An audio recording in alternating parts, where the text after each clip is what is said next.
बार त्रेता युग माही, शंभु गए कुंभज ऋषि पाही।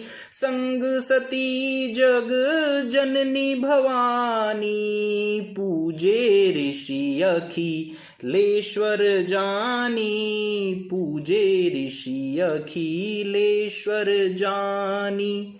राम कथा मुनि बरज बखानी, राम कथा मुनि बरज बखानी। सुनी महेश परम सुख मानी, सुनी महेश परम सुख मानी। नमस्कार दोस्तों, यह 3 चौपाइयां श्री याज्ञवल्क्य जी ने कही हैं कि एक बार त्रेता युग में शंभु और सती दोनों, श्री शंकर भगवान और माता सती दोनों गए कुंभज ऋषि के पास। कुंभज ऋषि का आश्रम है दक्षिण में, और वहां पर जो है भगवान जो है त्रेता युग चल रहा था। भगवान राम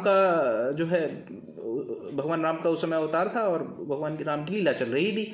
तो भगवान के हृदय में हुआ शंकर भगवान के कि चलते हैं और जो है वहां पर जाकर हम कथा सुनेंगे अगस्त्य मुनि के पास। अगस्त्य मुनि जो है भगवान शंकर के बहुत बड़े भक्त हैं और बहुत बड़े तपस्वी हैं, जिसको हमने पिछले वीडियो में समझा था।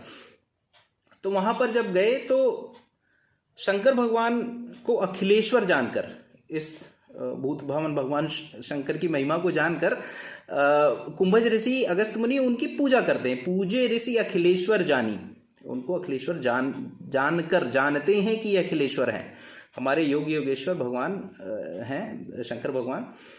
तो उनकी पूजा करी। उसके बाद पूजा करने के बाद जो है अगस्त्य मुनि ने राम कथा मुनि बरज बखानी, फिर मुनिवर ने जो है राम कथा को वहां विस्तार पूर्वक कहना आरंभ किया और वो कहते रहे। और सुनी महेश परम सुख मानी।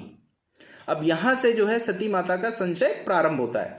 पहला संशय उनको ये आया कि ये कथावाचक हैं और ये ही जो है भगवान की पूजा कर रहे हैं। तो एक संशय ये हुआ उनके मन में कि बताओ कथावाचक ही पूजा कर रहा है। दूसरा, जब कथा सुनी, वो कह रहे हैं तो सुनी महेश, सिर्फ शंकर भगवान ही कथा सुन रहे हैं, यानी कि माता का मन भगवान की कथा में नहीं लगा। अब यह उनका जो है यहां से उनका संशय प्रारंभ होता है। तो वहां 2-3 दिन तक वो रहे और मन में जो है शंकर भगवान के होने लगा कि कथा सुनने के बाद कि क्यों ना एक बार प्रभु के दर्शन हो जाएं। तो आगे यहां से कथा सुनेंगे कैसे सती माता के मन में संशय आया और वो आगे बढ़ा।